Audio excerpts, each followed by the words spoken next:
एक होता है शिक्षा गुरु और एक होता है दीक्षा गुरु। जब तक शिक्षा गुरु हमें शिक्षा देता है, उसके द्वारा हमें गायत्री मंत्र प्रदान होता है, और जब तक हम दीक्षा गुरु से दीक्षित नहीं होंगे तब तक हमें भगवान की भगवत भक्ति प्राप्ति ही नहीं हो सकती है। गुरु ब्रह्मा गुरु विष्णु गुरु देवो महेश्वरा, गुरु साक्षात परब्रह्म तस्मै श्री गुरवे नमः। आप लोगों से मैं भी प्रार्थना करूं, कथा तो सुन रहे हो, इस कान से सुनते हो, इस कान से निकाल देते हो। जब तक स्थायी रूप से आपके जीवन में एक गुरु नहीं होगा तब तक आपके जीवन का जय जय नहीं होगा। और देखो बुंदेलखंड में कहा गया, पानी पियो छान के गुरु बनाओ जान के। दत्तात्रेय ने 27 गुरुओं को बनाया। 27 गुरुओं का वर्णन दत्तात्रेय जी महाराज के द्वारा किया गया। 27 ऐसे वैसे नहीं, 27 गुरु। स्वयं दत्तात्रेय जी महाराज ने 27 गुरुओं का वर्णन किया। 27 गुरुओं से दीक्षा ली, मधुमक्खी से भी शिक्षा ली। और ध्यान रखना, जीवन में सब कोई आपको हर जगह पहुंचा सकता है, लेकिन अगर भगवान से आपको कोई मिलाने वाला है तो वो है परमात्मा के बाद गुरु। वही आपको परमात्मा से मिलवा सकता है। इसीलिए ताली तो बजा रहे हो, लेकिन साथ साथ में किसी अच्छे गुरु से दीक्षा ले लो। अब बताओ, मैं तो मुख्य यजमान जी बिना ही दीक्षा के बैठे, काल इनको दीक्षा देंगे हो, तुमने तो बताया ही नहीं हमको।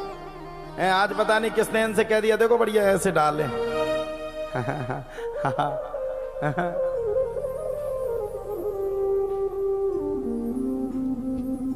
तो हर सफलतम व्यक्ति के जीवन में गुरु का होना अति आवश्यक। और भैया आज का जीवन तो बड़ा खतरनाक है। राजा परीक्षित को श्राप लगा, ततो भयत्याश्रम बालो गले सर्प कलेवरम पितरम वीक्ष दुखार तो मुक्त कंठोर रोदहा।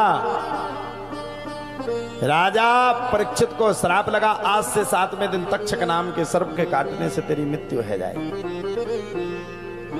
जब राजा परीक्षित को श्राप लगा, आज से 7वें दिन तक्षक नाम के सर्प के काटने से मृत्यु हो जाएगी। राजा परीक्षित को अपने आप में बड़ा भारी विलाप हुआ।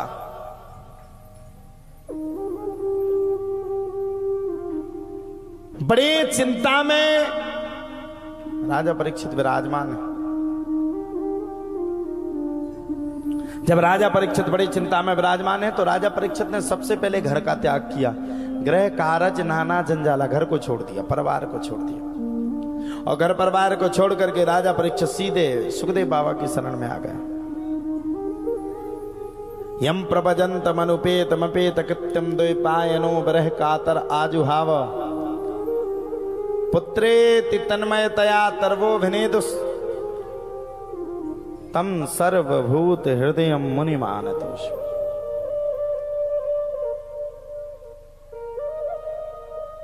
घर का त्याग राजा परीक्षित ने किया।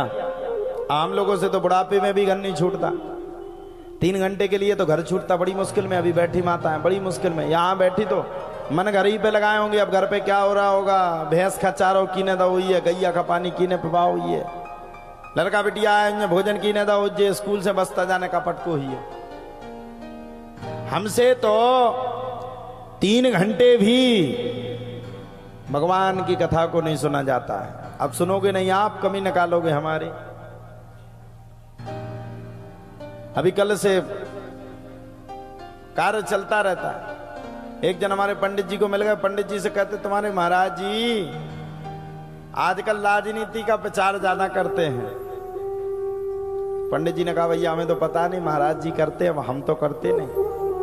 हम उनसे कहना चाहते हैं महान भावों से, हाँ हम पार्टी का प्रचार जरूर करते हैं, लेकिन विरोधी पार्टी का नहीं करते।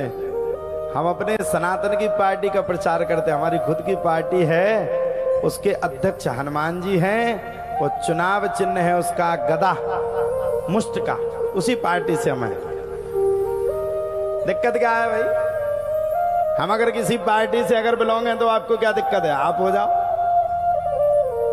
और देखो भाई, हमें तो जो कहना है हम सच्ची सच्ची बात कहते हैं। अकेली कथा सुनाने से आप सबका कल्याण नहीं होगा। शास्त्र के साथ साथ शस्त्र की भी जरूरत इस भारत को सबसे ज्यादा है। हाँ, मैं किसी के खिलाफ नहीं हूं। यहाँ कई व्यक्ति अभी सेवा दे रहे हैं, हम उनके खिलाफ भी नहीं है। हम सभी धर्मों का सम्मान करना चाहिए। सर्वे भवन्तु सुखिनः, सर्वे सन्तु निरामयाः, सर्वे भद्राणि पश्यन्तु मां कश्चित् दुर्भाग् भवेत्। हम तो यही कहते हैं व्यास गद्दी से, सभी सुखी रहें, सभी निरोगी रहें, सबका कल्याण होवे। और मैं कह भी रहा हूं, यहाँ दूसरे धर्म के भी व्यक्ति बेचारे ये देखो, सुबह से सभी महिलाओं को बैठालते हैं, क्या नाम है इनका, दूसरी संप्रदाय से, फिर भी महिलाओं को बैठालने का काम करते हैं। ऐसे व्यक्तियों के लिए मेरा सम्मान है। और ये किसी ने गलत भाषण मेरा उपयोग कर दिया कि बाबा कट्टरपंथी बोलता, ना ना ना ना ना, हर व्यक्ति बुरा नहीं होता है। बेचारे देखो सुबह से खड़े हो जाते, लाठी को लेकर के सभी माताओं को बैठालते, व्यवस्थाएं करते। इनके लिए ताली बजाओ जरा एक बार।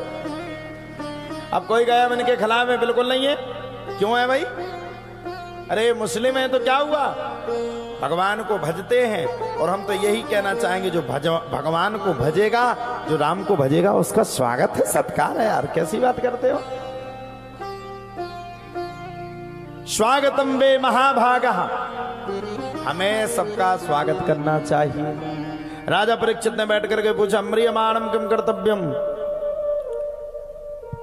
मरीयानेस्ते प्रश्ना कृतो लोक हृतो न बा आत्मविसम्मतः पुंसाम श्रोतव्यः दिश्यः परा।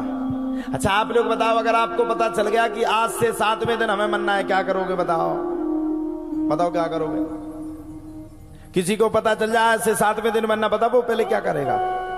सबसे पहले अपनी जो रजिस्ट्री की हुई जमीन है पहले बच्चों के नाम करेगा। ऐसा नहीं लड़कियों के नाम हो जाए, वो लेके ना भाग जाए। दूसरा काम करेगा, ठेकेदारी में जितना वो सीमेंट वेमेंट रखा है उसको एकत्रित करेगा। हाँ, और तीसरा काम, जितने मोबाइल फूट गए उन सब मोबाइलों को रिपेयरिंग करवाएगा। वास्तविकता में 7 दिन निकाल देगा वो। 7 दिन कथा नहीं सुनेगा, 7 दिन इसमें बस। अच्छा एक दिन तो उसको इंस्टाग्राम पे रील ही डालने में निकल जाएगा, हम मर रहे हैं।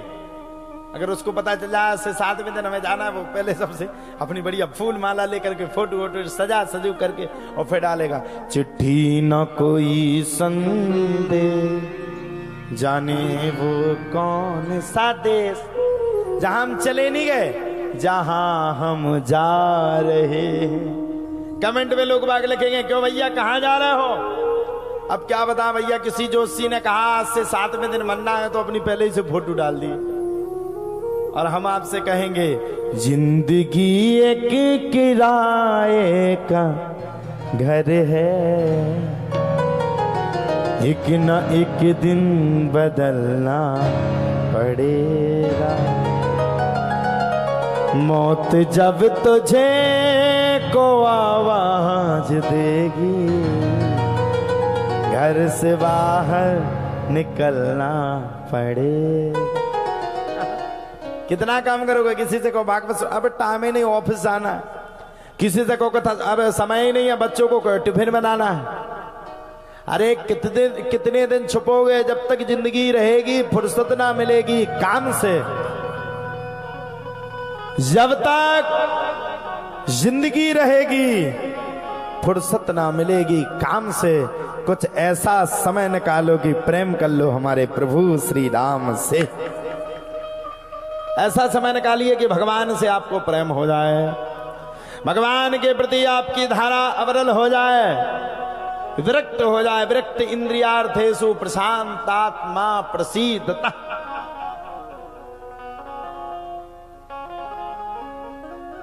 आपकी आत्मा प्रसन्न हो जाए, और जब आत्मा प्रसन्न हो जाएगी तो परमात्मा आप पर ऑटोमेटिक कृपा कर देगा।